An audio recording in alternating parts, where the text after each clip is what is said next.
So it's been, I think, a little over a year since I've done any videoing down at the pond, letting you guys know what's working, what's not working, at least for me. I mean, everybody has their own techniques and stuff to use, and I'm sure mine isn't the only thing that works. I just know that a lot of people ask me how I catch the fish at the pond. So that's pretty much the whole purpose of me doing these videos. I mean, I'm no pro by any stretch of the imagination, but I do spend a lot of time down here. So hopefully we'll pick up again now for the fall and get some more footage out for you guys, some more techniques to use, some more times to come down and enjoy the waterway.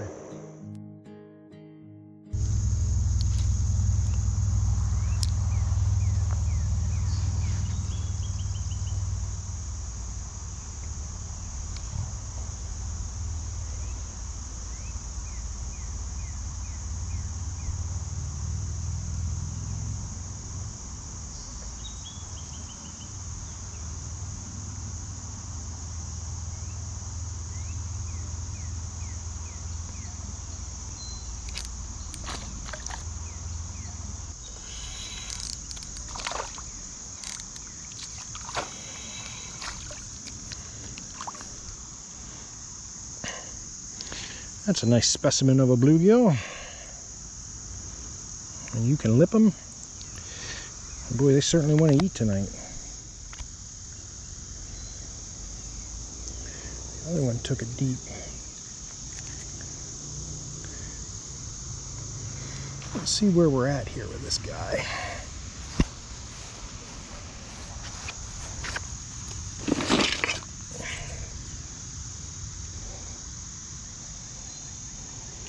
And he looks to be about 7 inches.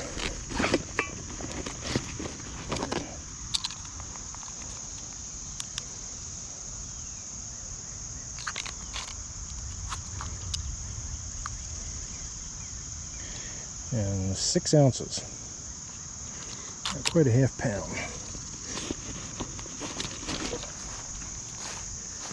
And back in he goes. So this is pretty much the same thing I do every time I come down here. Carrying 3 rods. I'm carrying an ultralight with 2-pound line and a double jig rig. Tonight I have a Bobby Garland itty bit swimmer and a Bobby Garland itty bit slab hunter on. And it's a simple cast. I let it settle close to the bottom or on the bottom. I wait for the hit like that. I reel it, and then stop the retrieve every so often to let the jigs fall back down again. When I start reeling, they actually pick up in the water column, and then when I stop it, they fall again. And typically, at some point in time through that retrieve, a fish will hit it, either while it's swimming, while it's dropping, while it's picking up from dropping. Something usually always triggers it, and you can usually get a pattern and figure out how you want to run your retrieve to maximize your catching. And like I said, now I just cast out, I'm letting it sink, I'm watching my line, waiting for my line to stop. If my line ever speeds up or stops sooner than I think it should, I'll set the hook, because the fish will take that on the initial drop. They will grab it. And I'll reel a little bit, stop it. I'm not picking my rod up. I'm letting the reel work the jigs.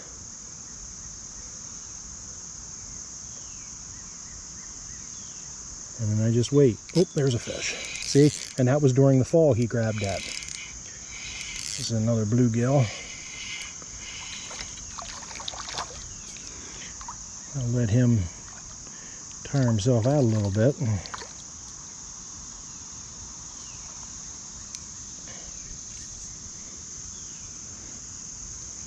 Nothing big so far, but these fish are thick. I mean, they're really thick for their size, for sure. And the pond management, all the bluegills go back in.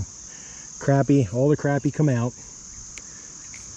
And any bass under 13 inches, I'd like to have removed. That may change a little bit because I'm starting to wonder if removing all the smaller bass are letting the bluegills get a little out of hand. With their size class, their year class, which is why we're not seeing the big ones anymore. The little ones are beating the larger fish here close to shore. There was a hit to the prey. That's a crappie. You usually tell crappie will come up to the surface right away. A bluegill will dig when they're catching.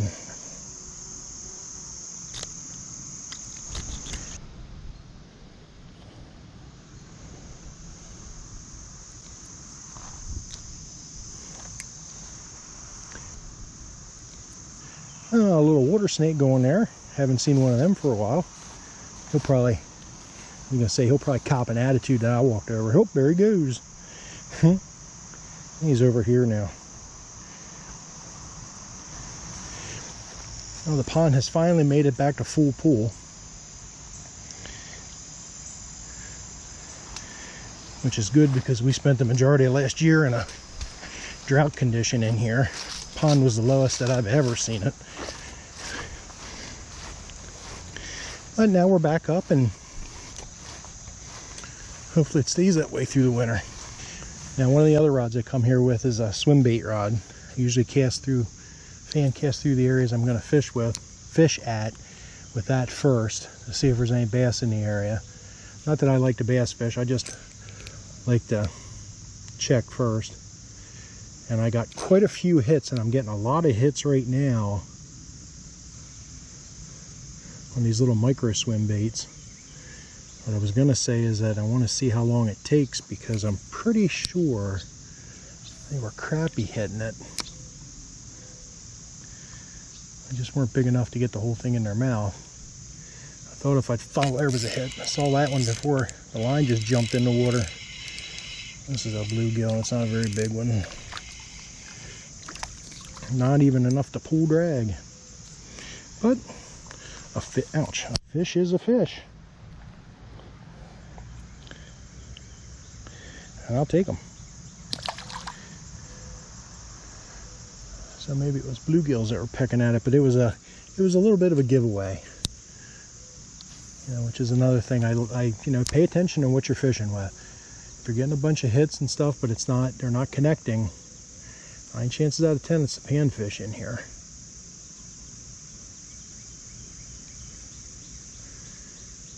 And that fish took that sitting still on the bottom. He came down and pegged it.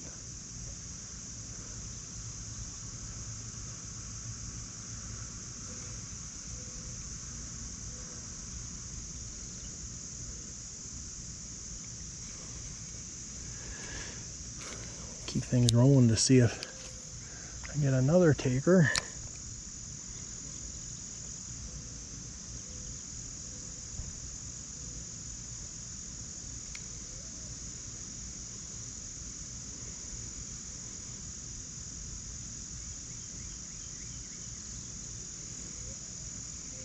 Oh, there was a hit. There was another hit. There was a hit right at my feet almost. They must be real little ones. Let's get away from them for a little bit. So right after I turned that off, I saw one cruising right out here. I'm just going to do a steady retrieve to see if I can't entice him. I don't know where he went now. That looked like a pretty nice bluegill cruising just underneath the surface out in front of me here.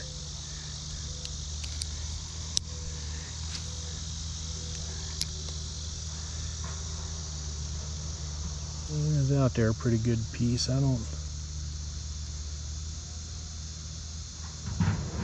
Let it drop and go a little deeper.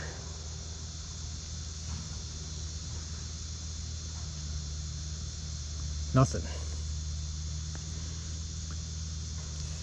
But that's the other thing too with the pond. Keep your eyes open. It's surprising sometimes what I see swimming around that I can end up catching, and I don't stay so focused on what I'm doing. It's kind of funny to say that, but I guess there's a balance there.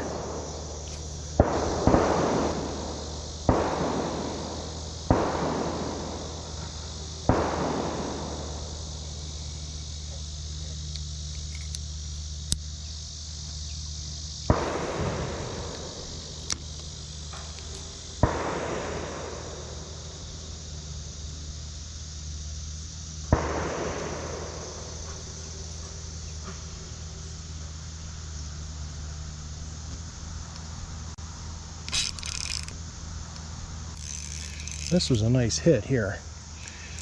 He's not pulling much drag. It's definitely a bluegill. He hit hard. He's not very big for as hard as he hit. In fact, that may be the smallest one. Well, maybe not. That is a very thick female for her size.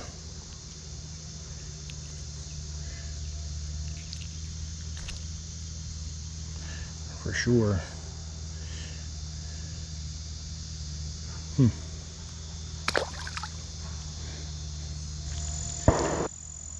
So the itty bit swimmers in the pond here, I mean, you can go back to probably 90% of the videos that I've done down here have been with these things. And this Eclipse version, the Eclipse version of this does very well in the pond. I'm not sure if it's because of the coloration that resembles the baby bluegill, which it really doesn't. It's a little too dark for them. But I can always count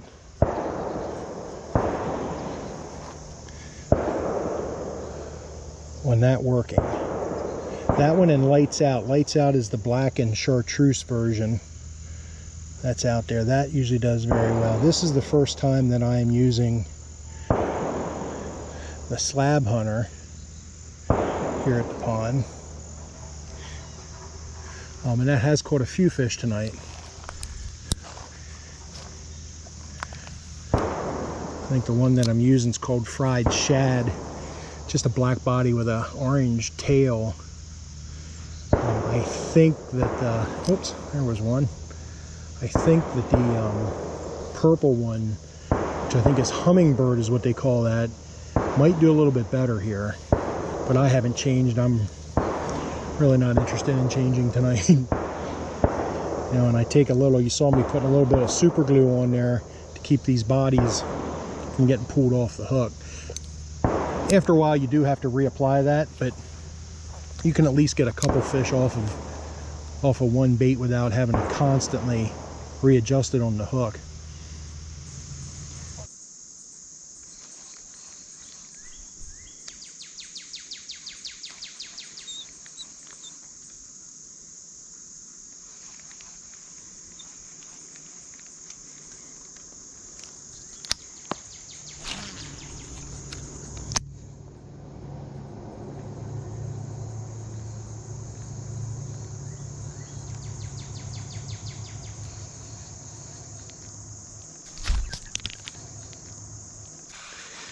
Now, there was a bass out here feeding.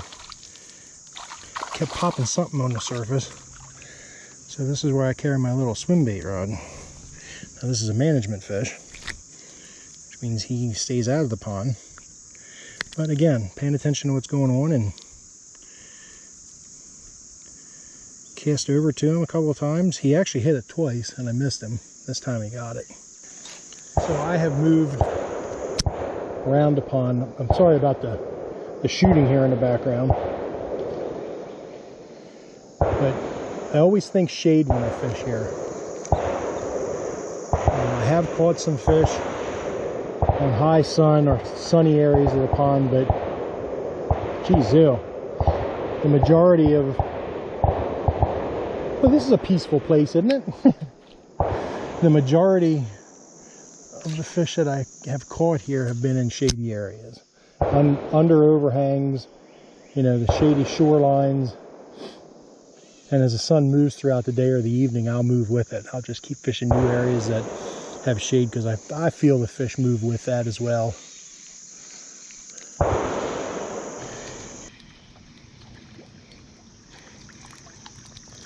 There are the big ones,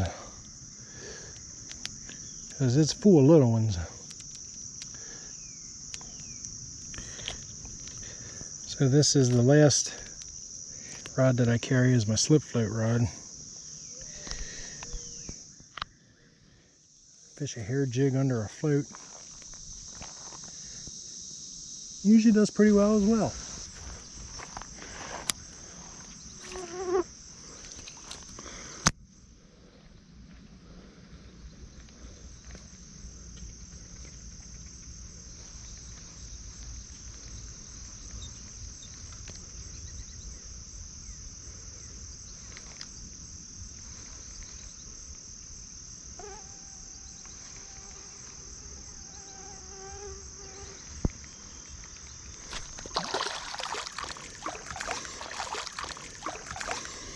Right along the weeds.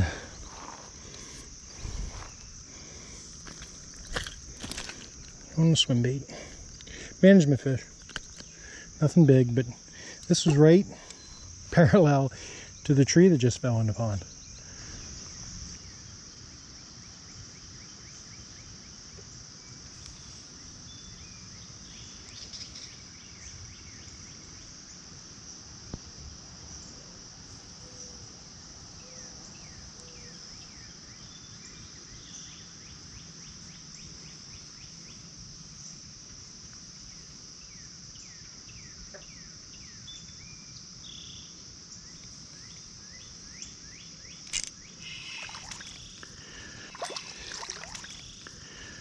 Oh, yet another one.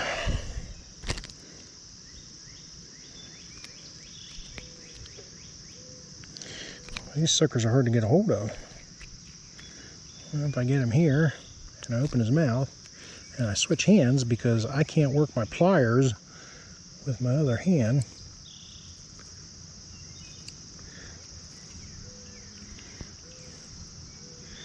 That's exactly where he wants to be, right in the top of the mouth, but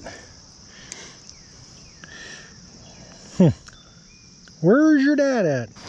So I talked about this hummingbird slab hunter, itty-bit slab hunter, earlier, that I thought it would do all right. So I switched over to it, and quite honestly, it's been like shooting fish in a barrel. Can't keep the little crappie off of it, but I can't find any nice fish. They're all runts. But just another swim bait that seems to put fish in the hand.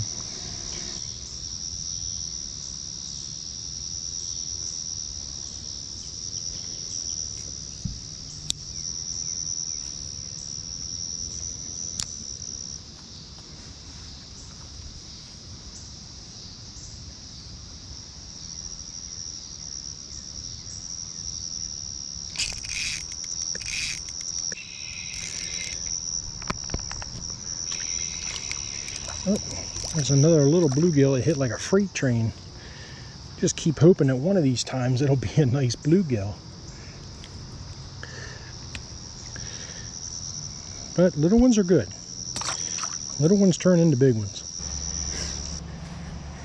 Just out of curiosity's sake here, I think I know the answer to this already, but here where the overflow is, I'm willing to bet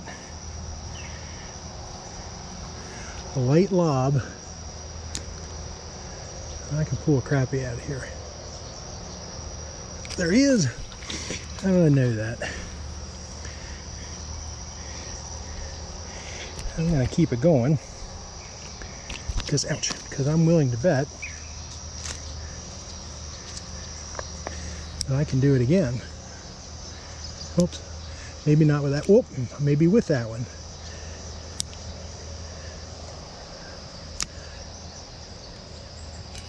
Ah, nope.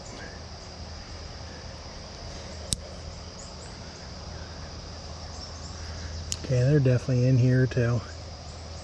Anywhere there's overhangs and close to shore. I know there's more than that one in here.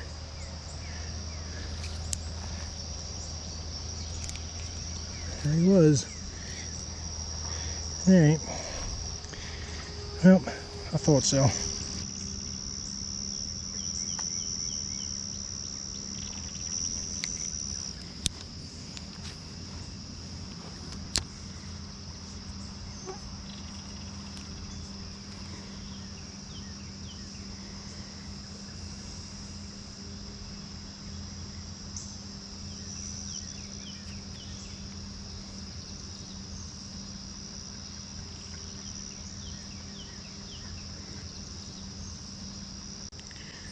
So we used 3 different techniques, 3 different baits, and connected with all of them this evening.